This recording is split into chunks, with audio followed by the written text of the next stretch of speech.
besides funnelfixing.com and Dan Fradenburgh? I don't even know how to. Yeah. Well, it was a share about somebody who was talking about branding, and that's what I just saw like almost immediately. It was like within an hour or two, it already hit like 6,000 views, and so there was just some juice from the person I shared from, and I think it also Okay. has to do with synergy in my messaging.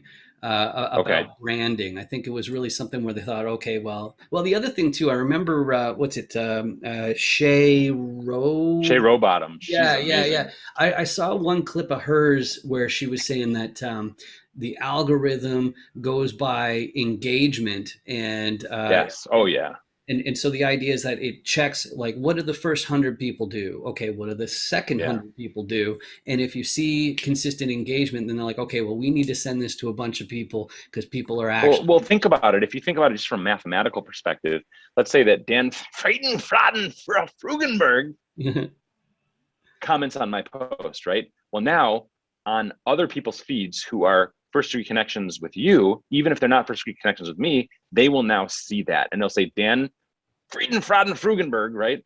He commented on this. He liked this. He shared this. So you're right. And it's not just like the algorithm is like thinking like a human, because it really doesn't. It thinks like an algorithm. And basically what happens is when each person does that, that then sends more. And that is now, it's not just like a 1+1, right? It's a exponential, engagement driver. So I think that's really important to focus on. And that's why it's so important to engage in other people's content. That's also why it's important to create content that's not just information, but it's content that is engaging and that's going to cause other people to stop their scroll and really jump in. And it's interesting. So I'm glad to hear that you had that experience. So I only have like, I don't know, maybe 5-6 minutes here before I have to run to my next meeting. But I did just want to talk to you a little bit about syndication.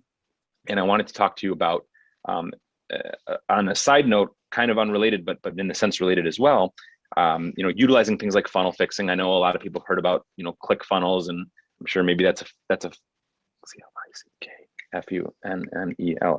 a 12-letter word or phrase for you, because you have funnel fixing. But I guess, I want to know, because now that I've just gotten into funneling, I want to know, from your perspective, how do commercial real estate brokers and investors benefit most from using funnels?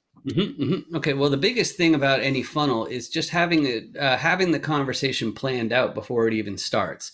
So we're all trying to increase our reach. Nobody's really happy with the results of their ad spend, and nobody's really happy with the results of their organic reach. Okay, it's because people Yeah. always want more. Okay, if it's 1,000 people, they want 10,000. If they have 10,000, they want a million. Just Yeah.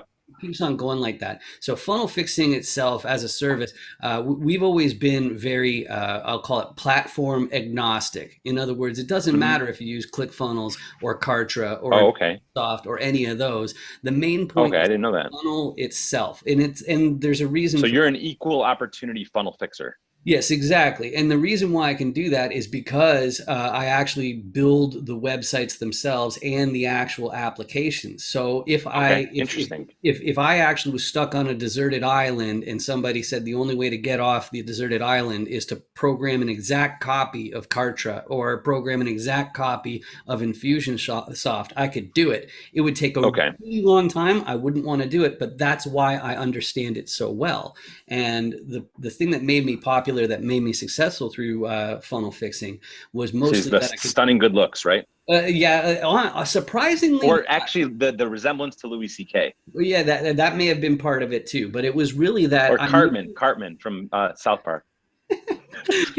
Possible, but no, the main thing was just customizing these different forms and like order forms, lead capture forms in ways so that it looks nicer and it does Okay. stuff that it wasn't designed to do. Basically, people Okay. make Kind of all out of the box stuff. yeah, people would make all sorts of Love phone it. calls. Support would say I can't do it, and I'd still do it anyway. So. So let me ask you this question, okay? Because this is what I realized. This was the big aha moment for me. Okay, so as a broker, I'm making, not right now, but my first few years in the industry, thousands of calls a month, right? I'm sending probably maybe even tens of thousands of emails a month, which is incredible, right? and I'm all over the place, and I'm also having so much potential data collection and aggregation through social media, through polls, through posts, through DMs, right? What the big aha moment for me, Dan, and this is what I really want to talk about, because this aha moment was between our last little segments that we filmed, when I was in Scottsdale in was that October, something like that, November. And today, this is just serendipitous call happened. By the way, this is just live, real, Canadian phone call, if you will. So for me, the big aha moment was, well, hey, I've got tons of data. I've got tons of information. I've got tons of, face sheets that tell me information about a specific prospect. And it's all sitting there waiting to go into a funnel.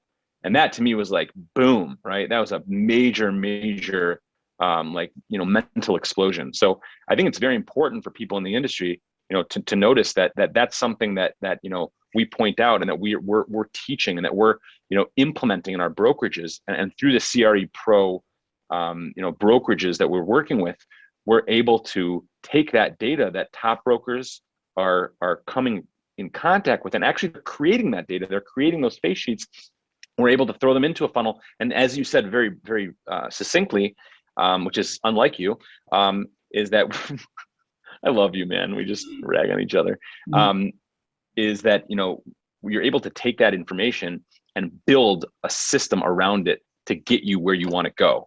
Once you know where you want to go, like what is the ideal end, strategy to get you to that buy, to get you to that conversion? Because remember, all that matters is the sale. That's really the only metric that's the most important. Everything before that, ask any top sales guy or gal at any corporation. It's all about funnel metrics, right? And that's in sales. That's in face-to-face sales. That's in B2B sales, B2C sales, inside sales, outside sales. Nothing to do with data. It's all about funnel metrics, right? How many calls, how many appointments, how many pitches, how many conversions and sales, right?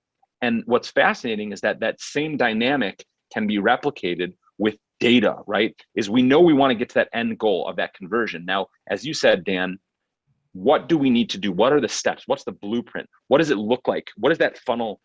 What is that video game where you see the water going here and then it splits off and it goes here and boom, boom, boom.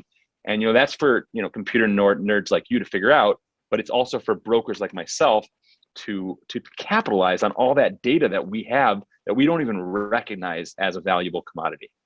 Right. Well, the first thing is that as an entrepreneur, it basically means that part of your job is being a marketer. So the first step that the marketer or entrepreneur has to take care of is figuring out conceptually, how do you segment your list? You were really talking about segmenting your list. And then the tech part, which is the next step, is how can you set up a system that really takes advantage of this extra segmentation that you've done, this extra knowledge that you have of somebody. So let's take CRA Pro as a course, as an example. I could say, learn how to do commercial real estate investment, and that's like a nice broad general statement to everybody. But if I already have a list and I know these guys have done a transaction, I know that their pain point is going to be completely different. If I start at a general conversation level, they're going to tune out and they're not going to buy. But if you say something that's extremely specific to them at that particular moment, like though I don't know why, but the one that comes to my mind is when COVID first started, there was a big movement into seller financing, getting the seller to hold paper.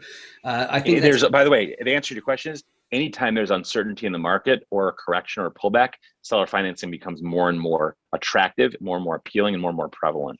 Right. And so if you start the conversation, I had some content pieces last year where I was focusing on seller financing in your deals, because that By the way, was, as a side note, have you noticed that really, like, people that are very interested in sounding smart, they call it seller financing. Yeah, financing. Oh, yeah, like a car, I guess. Yeah, well, Yeah, finance. linguistically, it sounds like. So tell us a little bit more about the seller financing. Well, okay, so what I'm really saying about the financing is just basically you get the person who owns it right now to continue owning a little bit, and then we don't actually cash them out for that position that they're holding until refinance or whatever. So basically, you take the current owner on as a partner, you bring your extra financing in to do maybe some capital expenditures, things like that, rehab, fixing the place up. And then that way you can raise the rents and ensure that the asset makes more than it did.